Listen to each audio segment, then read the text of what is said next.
matatapos na ang 19th Congress by June 30 noon time, Yeah.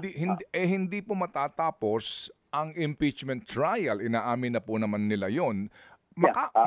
Makakatawid ba yung impeachment trial sa 20th Congress? Ano pong tingin nyo?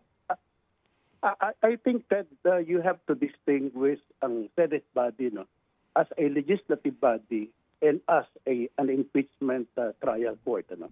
As a legislative body, then obviously it will, yung kapangyarihan niya matatapos sa June 30. Kaya nga ang nangyayari, kada new Congress, nagre-refine. Yung mga nakabinbin na kahit na na-approve mo na on third reading yan, nadala mo na sa mababang kapulungan ng Kongreso, back to zero yan. Ganun din sa House.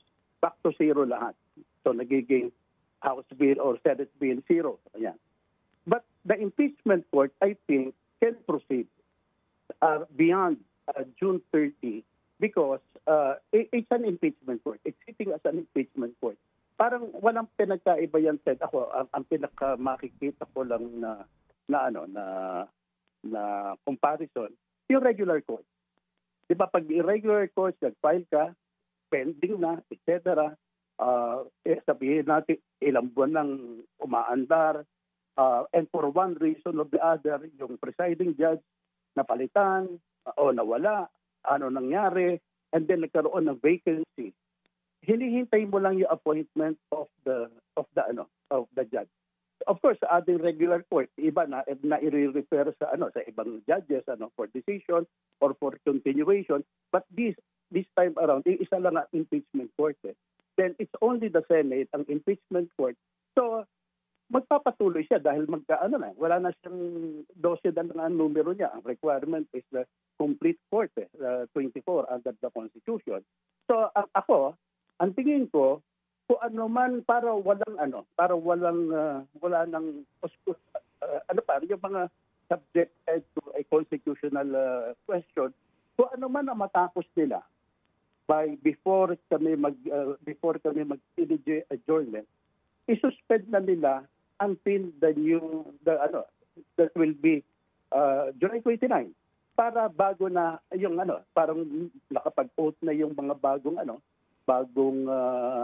senators, at kung ano man ang natapos nila, whatever na natapos sila dyan, mga judicial affidavit, etc., then it continues na yun ang mag-take effect, meaning hindi na kailangan ulitin pa ulit.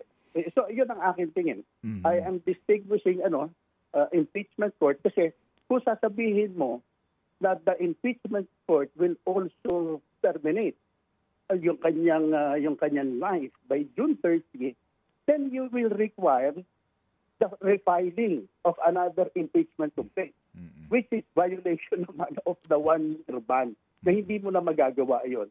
So para hindi mo ma-violate yung one-year ban, we have to allow etong impeachment court, kahit na hindi nila matapos yung kanilang function, to continue as an impeachment court with new judges lang. But it's the same court with parang may nag-appoint lang ka, parang similar to the mga courts of justice.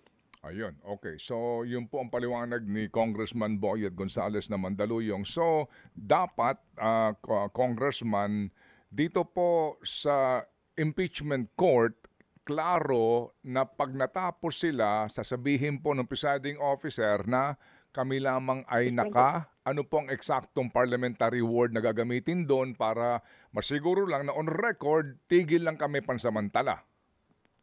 Until the oath-taking of the new elected senators to be part of the impeachment court and to complete the impeachment court in accordance with the Constitution, suspended muna ang proceeding until that time, which will be around until such time, which will mga July, kasi based on the